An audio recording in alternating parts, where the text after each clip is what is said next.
वो गल मैनू जरा दसो तो सही, वो किहड़ी गल है कि तुहाडे चेहरे के उत्ते इन्ने खुशी के आसार ने, तुहाडा चेहरा फुल्लां की तरह मुस्कुराता पिया वे, तुहाडा चेहरा जिहड़ा वे ओहदे ते चमक ते दमक है, वो गल ते दसो जरा किहड़ी है।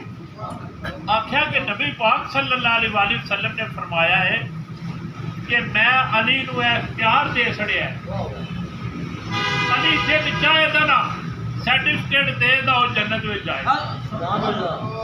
हाय हाय हाय, ए गल किन्ना कीती है? सैयदना सिद्दीक़ अकबर ने कीती है ते मौला कायनात नाल गल कीती।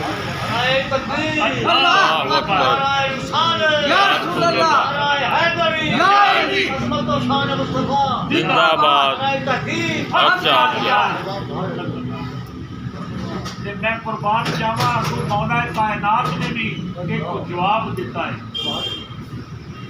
एक गल जी है ना, मतलब मौला कायनात ने भी अगू की है, आख्या ए प्यारे सदीक वाकई है गल इंजे जिवें तुसीं पे करते हो, वाकई अल्लाह के हबीब ने मैनू इख्तियार दिता है, सर्टिफिकेट दिता है कि अली तू जिन चाहेगा उन्होंने जन्नत में लै जाए। पर अगली भी गल बयान करो ना, आख्या अगली गल भी बयान करो।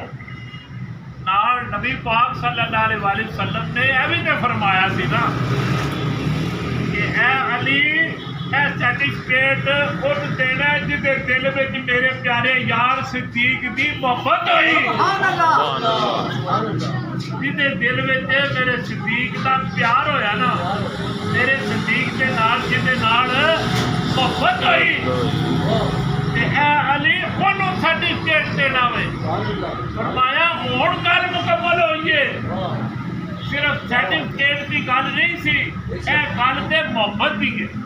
यार रब मोहब्बत पे करता है यारा नाल, फिर वो यार एक दूजे के नाल मोहब्बत पे करते, फिर अल्लाह के महबूब उन्हें एक दूजे के नाल मोहब्बत करवा देने पे, जदों रसूलुल्लाह मोहब्बत करवा रहे हैं तो असीं कौन होते हैं कि हजरत अली की मतलब शान घटाइए या हजरत सैयदना सिद्दीक़ अकबर की शान घटाइए? यार उन्होंने कोई शान नहीं घटानी चाहिए। अल्लाह ने यह मतलब हुक्म दिता है कि तुसी ए प्यारे स्याबा, ए मेरे प्यारे यारो, जा के पैगाम एक दूजे को सुनाओ कि वो मुस्कुरा मुस्कुरा के खुश हो के एक दूजे को यार पैगाम देते रहते, एक दूजे दियां मोहब्बतां एक दूजे को सुनाते ने, ते फिर मतलब असी कौन होने कि असी उन्होंने मतलब कोई एवं जी कोई हद पट्टी करिए कि इन्ना प्यार जी रसूलुल्लाह दे फलाने नाल ते फलाने नाल नहीं, इंज नहीं। एक गल बयान की है, दूसरी गल मुफ्त साजी सुन लो। नबी पाक सल्लल्लाहु अलैहि वसल्लम की हदीस है, आप इरशाद फरमाते ने मेरे सारे सहाबी जिहड़े ने, मेरे सारे सहाबी ते मेरे यार ते गुलाम ते प्यारे जिहड़े ने वो इंज ने जिवें आसमान दे सितारे ने। की आख्या? इंज ने जिवें आसमान दे सितारे ने। वो दसो किसी एक नूं आख्या? किसी एक नूं आख्या? चमकदार सितारा सारियां नूं आख्या। फिर एक और गल दसो, आसमान से कदे एक सितारा भी होया है? आसमाना से कदे एक भी सितारा होया है? चलो जे देख होवे ते आख्या सिर्फ अली पाक की गल सी जी, या दो सितारे होंदे ते आखदे सिर्फ सैयदना सिद्दीक़ अकबर की अली की गल सी, या त्रै होंदे ते हज़रत उमर फारूक तो मुराद लै लेते, या चार होंदे ते मतलब हज़रत उस्मान दुनू रहन का भी नाम लै लेते।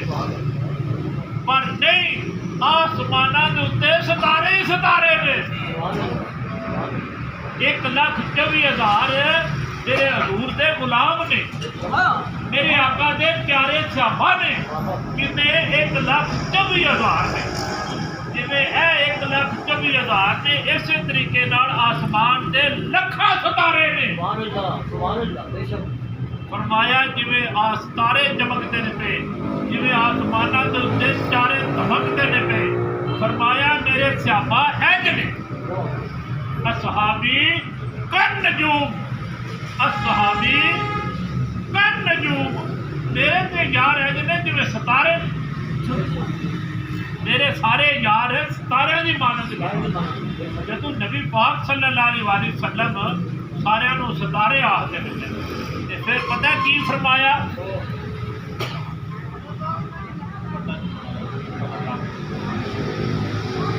आज मैं आशा को नहीं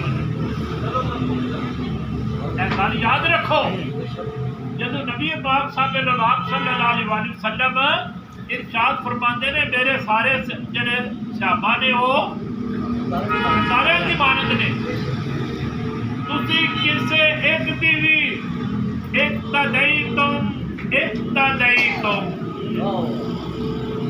किसे एक दी भी तुसी मतलब है की कर लो इक्तदा कर लो